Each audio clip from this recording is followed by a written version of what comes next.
Business trips are dreadfully boring, especially in my line of work. The only good thing about them? Hotels. The tedium of day-to-day dealings bookended with clean towels and a mint on my pillow. If I could live in one, I surely would. There's just something in the ambiance that soothes my soul, for better lack of a phrase. At least, that's how I felt until staying at the Covenwood Inn. It seemed like any other hotel, at first. Typical floor plan, decorative arrangements, overly polite check-in clerk. It wasn't until I received my key card and ventured up to room 371 that I would notice a dissonance in the layout. Something amiss that broke up the usual hotel landscape. In my room, placed deliberately on the bed, was a sheet of paper. Restrictions printed on official Covenwood Inn stationery.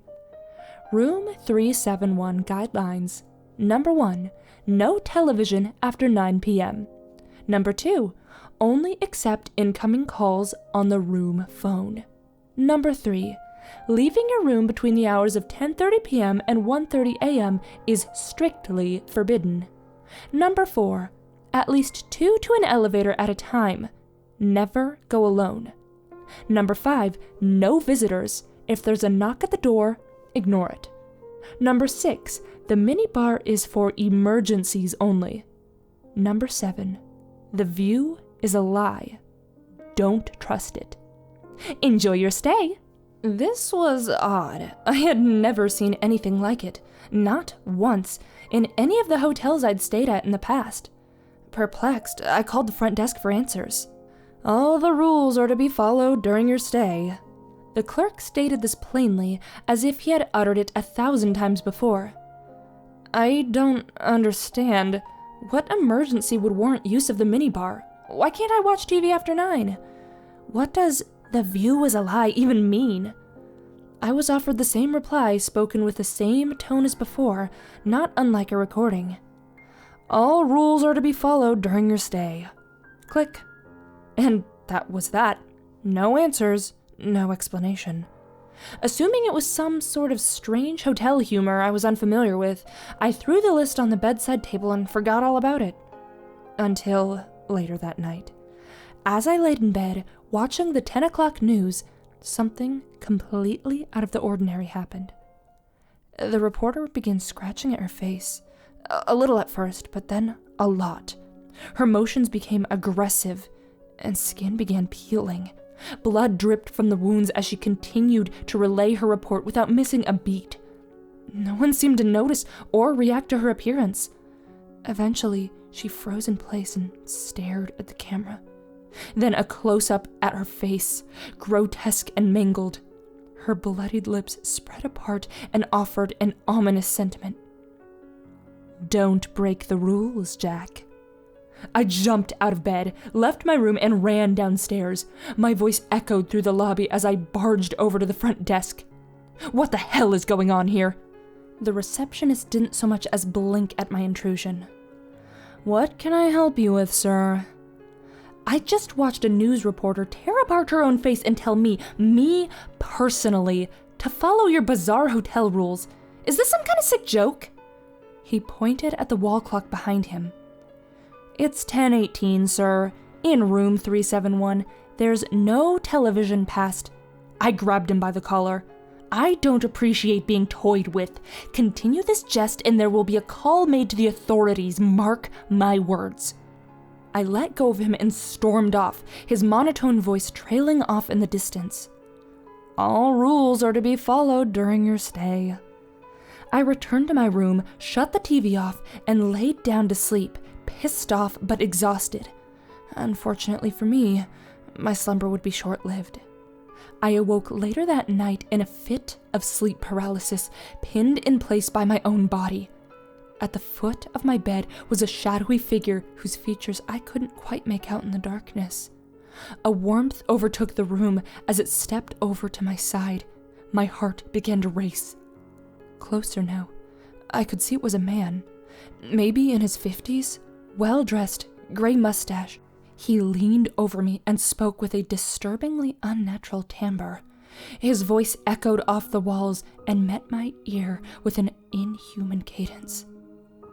"It's a pleasure to meet you, Jack. Are you enjoying your stay so far?" I tried to break free from my chemical restraints, but it was no use.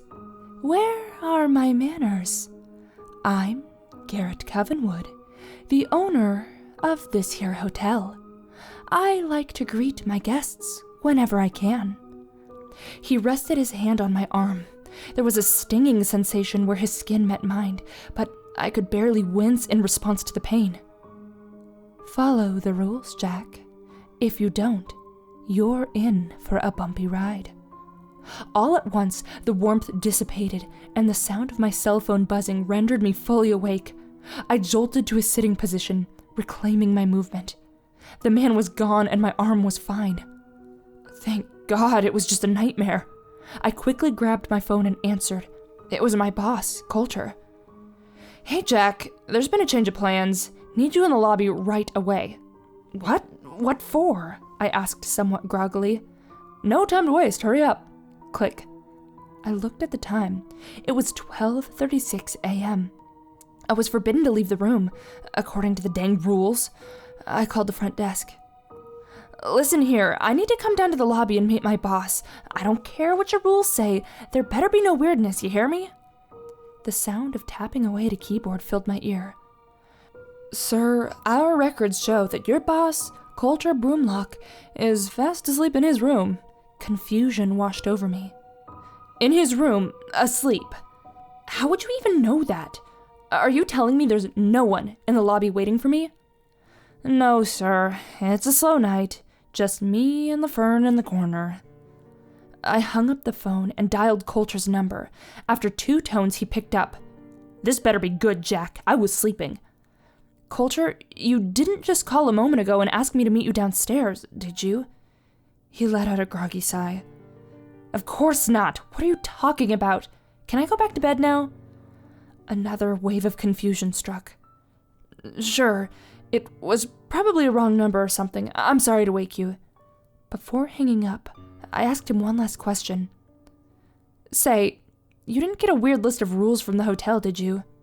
"No. Now let me sleep." Click. He hung up and I sat there, contemplating things. Honestly, it felt as though I was hanging onto my sanity by a single, fragile thread. I had told myself the images on the TV were the hotel's doing, but this couldn't be faked.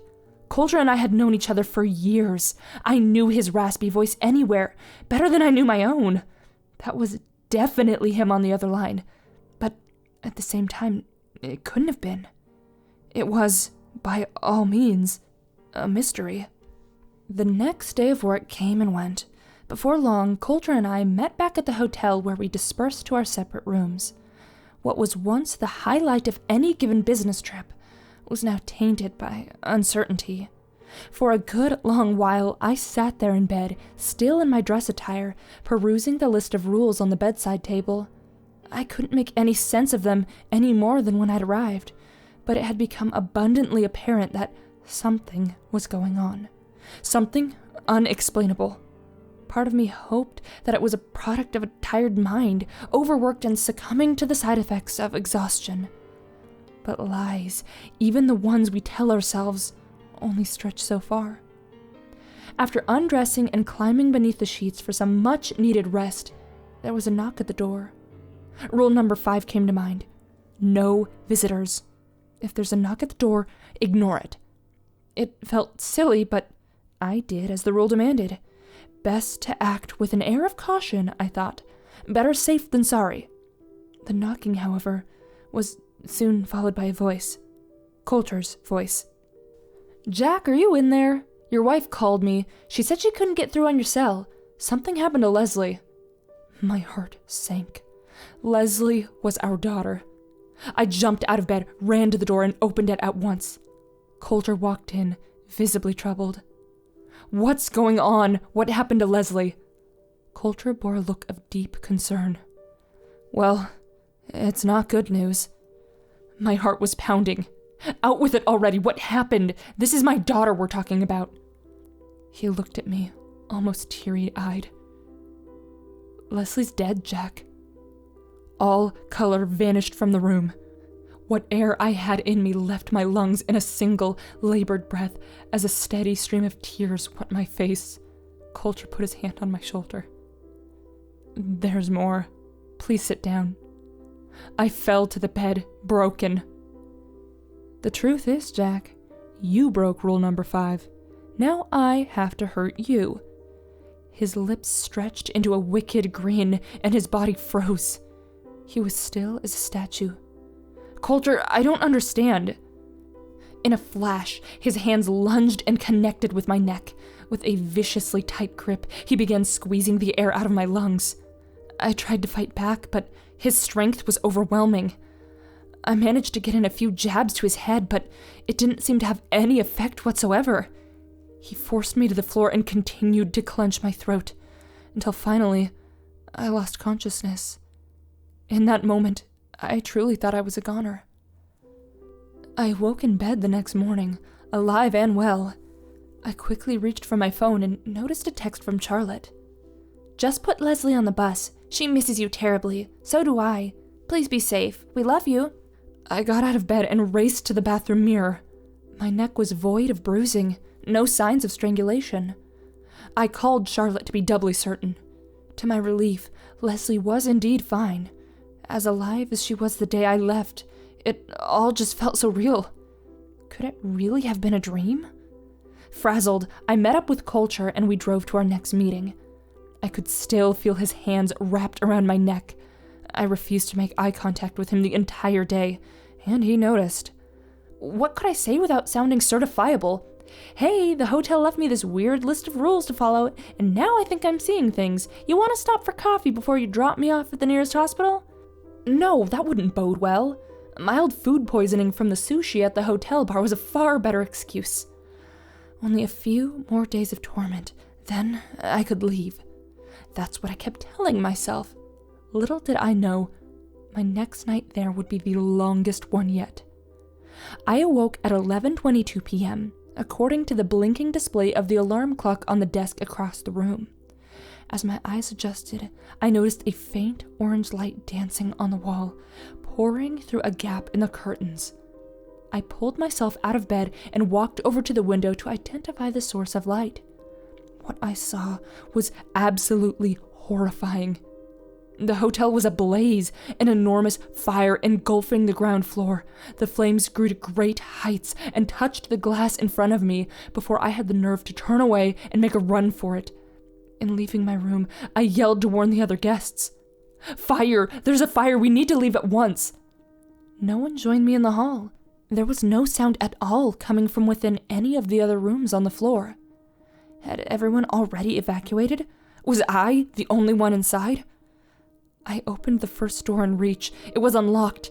Inside was the reporter from TV, her face still dripping red, a blood stain on the carpet below. "You should have followed the rules, Jack." I slammed the door shut and moved on. In the next room was Coulter. I watched him strangling a copy of me before his head turned and we locked eyes. He threw my lifeless body to the floor and started running to my position. "You can't hide, Jack." I closed the door and ran for the next. This room contained yet another impossibility. The worst one yet. It was my wife and daughter, standing at the door. Their eyes were vacant, drained of all human emotion. I watched, astonished, as their skin burned to a crisp before my eyes. Charlotte spoke first. "We miss you terribly, Jack." Leslie chimed in after. "When will you be home, Daddy?" I couldn't escape them. These horrors were around every corner. In a last-ditch effort to run away from my troubles, I bolted to the nearby elevator. The button was jammed, but I kept pressing it. I looked down the hall to see the reporter, Coulter, my wife, and daughter all walking toward me. Come on, work, you piece of crap, work! Finally, the button gave way and the doors opened. I hopped into the metal box and pushed the button for the first floor. The doors closed just as the ragtag team of zombies closed the gap between us. I slid to the floor on the verge of a heart attack. The ride down offered no solace. No lull in the supernatural calamity I faced. Without warning, the elevator dropped, plunging to the depths of the hotel, far deeper than I thought possible. I gripped the railing as tight as I could as light wavered in and out of life. In between flickers, Garrett appeared before me. "You've broken almost every rule, Jack. This is what happens. You'll destroy us all if you're not careful." He vanished, the light left with him. Knowing my death was fast approaching, I closed my eyes and thought of Charlotte and Leslie. I could see them playing outside in the rain on the day I left. It was always heartbreaking to say goodbye. This would be no different. I held onto their memory and braced for impact. As the elevator neared the end of its descent, Garrett's booming voice entered my mind and broke the trance. "Wake up, Jack!" Jarred, my eyes opened and I fell back, landing on the floor. The unique abrasiveness of carpet brushed against my skin. I was no longer in the elevator. Upon taking a deep breath and gathering my wits, the familiar surroundings set in. I had inexplicably been transported back to room 371. As I looked around in disbelief, happy to be alive, I noticed the list in my hand. Rule number 7 was now circled. The view is a lie. Don't trust it. It took a minute to register, but I now knew what it meant. The view through the window. There was never any fire. It was just another ploy to get me to leave the room, and I foolishly took the bait. My eyes darted to the alarm clock on the desk. It was 1:47 a.m., meaning it was now safe to leave. I needed to get the hell out of here, and fast. I stood up, marched to the door, and grabbed the knob. It was hot to the touch. Burning hot. I pulled my hand back instinctively to avoid the harsh heat. Then I noticed the charred wood on the bottom of the door frame, indicating fire. Real fire. But how? I thought the view had deceived me. I looked back for the list and noticed a postscript scribbled in pen.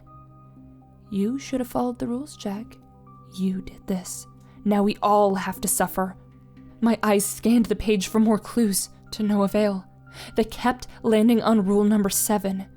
In addition to being circled, it was underlined with a striking red ink. Why did it need my attention to be drawn there? Was it just gloating or something more? That's when it hit me. I walked over to the window and peered outside. The fire raged on outside my room, but the world below seemed unaffected. No flames, no firefighters, no one running out of the hotel, just a plain parking lot, traffic on the main road, and trees in the distance. As normal a view as one could hope to expect from this particular vantage point. But the view was a lie. I tried opening the window, but an unseen force closed it shut on my fingers. I screamed and pulled them back. In a great deal of agony, I lifted the chair at the desk and threw it against the glass. It shattered, revealing the world outside for what it really was. I saw the fiery wall below and heard the guests screaming in peril.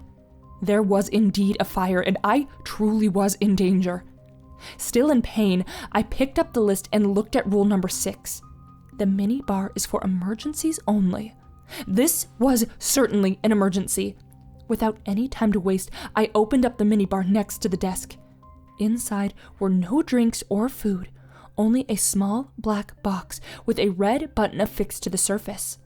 I pulled it out and placed it on the bed. There was now smoke seeping into the room through the outline of the doorway. Looking over the list again, there were no further instructions, nothing at all pertaining to the box. There was only one course of action left to take. I closed my eyes and pressed the button as hard as I could, putting my life in its hands. Memories played in my mind like a film reel running in reverse. The day's events followed by the previous and so on. I relived all of the fear and torment in a matter of seconds, until eventually my eyes opened and I found myself in line with Coulter at the front desk, waiting to check in. "This place isn't too shabby, Jack. Better than the last one, at least." I can't explain how, but I was back in the hotel lobby on the first day of the business trip, the day we checked in. Say, Jack, what happened to your hands? I looked down and saw the bruises left by the window. Oh, it's nothing. Slammed him in the car door, that's all. Both of them? He was cut off by the check-in clerk, greeting me. I was now at the front of the line. Do you have a reservation, sir? I stared at him for a while, remembering everything that happened. I then backed away from the counter and turned to leave. Jack, where are you going? Sorry, Coulter. I think I'm going to get an Airbnb instead. I'll see you tomorrow. He waved his arms at me, frustrated, and then turned back to book his room. I heard the clerk handing him his key card before I reached the exit. Here you are, sir. Room 371 on the 2nd floor. We hope you enjoy your stay. Crap.